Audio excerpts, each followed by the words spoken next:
El análisis del acontecer político del país lo tenemos en Diálogo Alternativo.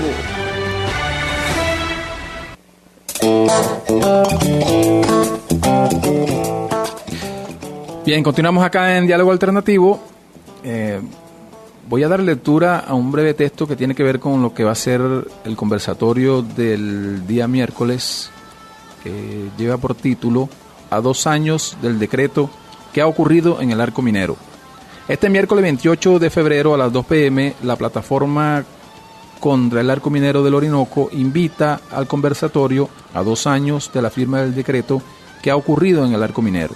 Esta actividad pública y abierta contará con las ponencias de Andrea Pacheco, César Romero, Edgardo Lander y Minerva Vitti.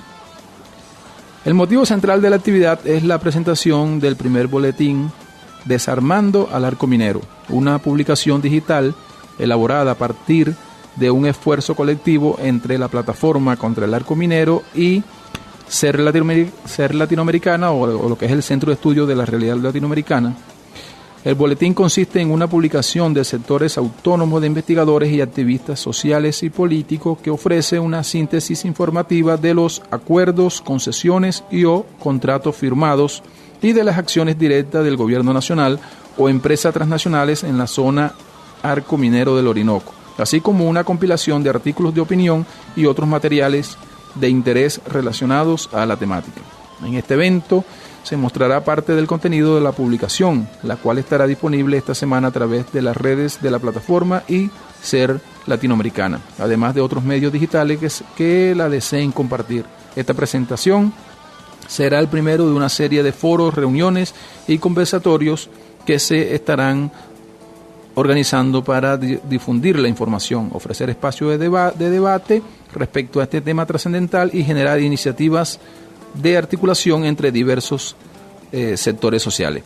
Luego, César, yo te invito que para el último segmento puedas hablar, nos centremos en sí, en lo que es el foro, y incluso puedes dar el tema de lo que es la dirección y todo eso. Pero el tema que nos convoca es el tema del arco minero del Orinoco, y como bien dice el texto, ya han pasado 2 años desde que se conoció dicho decreto. Ahora, estamos hablando de un tema que ha generado mucho debate a nivel continental y mundial por lo que son las implicaciones sociales, políticas y económicas, e incluso hay ejemplos como en países como Colombia, donde en algunos municipios, y dado la envergadura de estos proyectos, y como la Constitución colombiana prevé el mecanismo del referendo consultivo, se ha consultado a pueblos sobre si están de acuerdo en que se lleven adelante este tipo de proyectos. Ahora, César, te invito a que empecemos con la siguiente interrogante. ¿Por qué un proyecto de esta magnitud como el arco minero del Orinoco, y dado que nuestra Constitución prevé un mecanismo como este, por qué no nos consultaron, por ejemplo, si estábamos de acuerdo con un proyecto como ese o no? Bueno, eso se debe a una política estructural del gobierno en el violar el derecho a la consulta y, bueno, todos los mecanismos de participación ciudadana que establece la Constitución. Así como, por ejemplo, la Asamblea Nacional Constituyente el 29 de diciembre aprueba un paquete de leyes, ¿no?, que el presidente Maduro había llevado a la Asamblea, había solicitado ante la Asamblea Nacional Constituyente, la espuria Asamblea Nacional Constituyente. Y bueno, esta la aprueba otra vez, o sea, ellos tienen la costumbre de cada 30 de diciembre, 29, 31, etcétera, cuando la gente, bueno, está intentando pasar con su familia y pensar en otras cosas, a diferencia de la realidad del país, bueno, ya están aprobando leyes trascendentales como la ley de inversiones extranjeras, ¿no?, que abre todo un mecanismo y una puerta para que las empresas foráneas extraigan todos los recursos del país, y bueno, la nueva ley del régimen tributario en el arco minero del Orinoco, donde el presidente puede o no cobrarle impuestos a quien él decida, pues, ¿no?, y cuánto cobrarle según su propio criterio.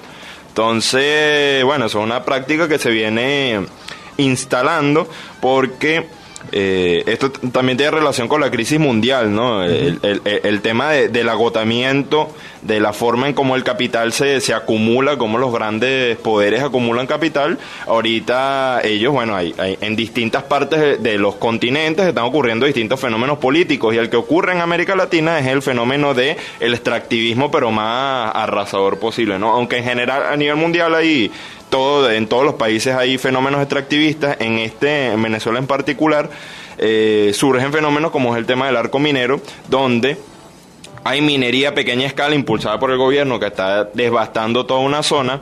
Hay holdings de maletín o empresas fantasmas, tanto nacionales como internacionales, que al final toda riqueza extraída va a terminar en paraísos fiscales, o hay grandes transnacionales que aún están en la expectativa de que la situación se normalice, por lo menos en la región, para explotar, ¿no? Por el tema de la criminalidad, etcétera.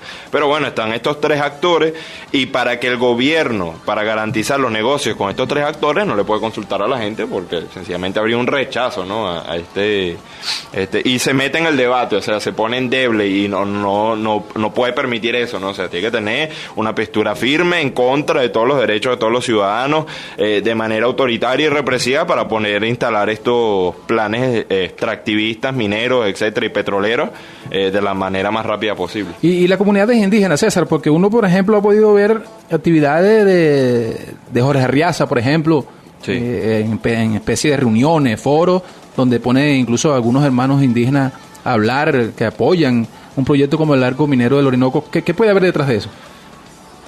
Bueno, ahí o sea, como al similar a, por ejemplo, Santos, que utiliza una frase que ahorita no recuerdo para hablar del tema minero y la explotación extractivista en Colombia. Sí, en general la sustentación de Santos es la misma de Maduro. Sí, el gobierno, bueno, habla de minería ecológica, que esto va a representar grandes recursos y empleos para el país. Es todo el mismo discurso, solo que uno dice que es socialista, el otro dice que es capitalista, lo que sea, ¿no? Entonces, en base a ese marco, hay una violación clara del derecho a la consulta previa en todo el continente suramericano, que está reconocido para los pueblos indígenas, tanto en un tratado de la OIT, creo que es el convenio 169, como en nuestro caso en la Constitución de la República y en la Ley Orgánica de Pueblos Indígenas. O sea, el gobierno de línea está violando toda una serie de tratados internacionales, nacionales y particulares a los cuales está suscrito, ¿no? Y que fueron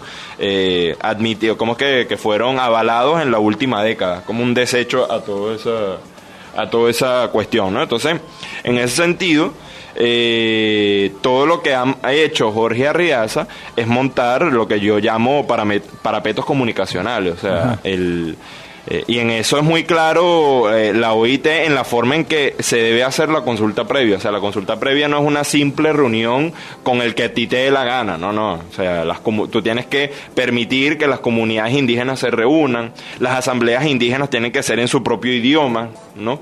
Y además, los indígenas tienen sus propios métodos. O sea, los indígenas pueden pasar 4 días discutiendo en una asamblea qué decisión tomar.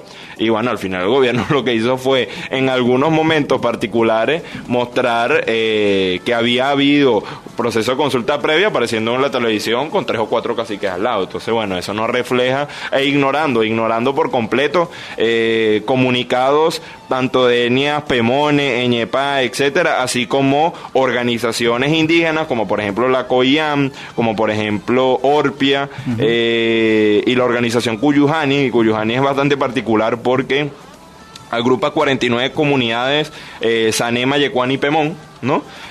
Aunque estas organizaciones y estas etnias independientes se han pronunciado en contra del arco minero, o sea, cuestionando, exigiendo al gobierno de que no toque su territorio, el gobierno dice que ha hecho consulta previa. Entonces, como que hay como que si hubiera incluso en el mundo indígena una casta privilegiada, ¿no? Donde el gobierno da prebenda y los demás, bueno, están totalmente excluidos. No, y estamos hablando de un gobierno, bueno, que tiene un posgrado en el tema de clientelismo político, claro, y todo ese tipo de cosas, y donde la verdadera consulta y la democracia queda como una cosa bastante cosmética y simulada. César, bueno, ya son 2 años. ¿Qué ha pasado hasta ahora? ¿En qué han avanzado? Mira, el tema es que si no se hurga y se busca en distintos medios de comunicación, incluso internacionales, se le revisa los números financieros a las empresas, si uno no hace todo ese trabajo de investigación, no se entera, o sea, porque el gobierno no informa, ¿no? Y todo hay que agarrarlo con muchas pinzas. ¿Qué ha ocurrido? Bueno, el gobierno ha intentado desarrollar la dinámica a una manera acelerada. En algunas cosas ha ido cumpliendo esos plazos y en otras cosas no. Entonces, en eso se refiere las tres dinámicas que tú nombré. En minería ilegal está completamente acelerado. O sea, el gobierno hoy actualmente compra el oro a mineros. Ese oro debe ser el 20% de lo que se produce ahí, o sea, la mayoría del oro que se genera por pequeña minería se va por caminos verdes, ¿no? Por tráfico hacia Curazao, Aruba, Colombia, Brasil, Trinidad y Tobago, etcétera. Y eso se puede ver incluso en cómo crece la cantidad de oro en las reservas de los países, ¿no? Que no se contrasta con su producción. La producción de oro en esos países es menor a la cantidad de oro que entra anualmente en eso. Bueno, te invito a que lo continúes desarrollando en el siguiente segmento, César, okay, porque ya Jorge nos avisa que vamos al segundo corte. Ya regresamos. Diálogo Alternativo, un espacio para el debate de la política venezolana.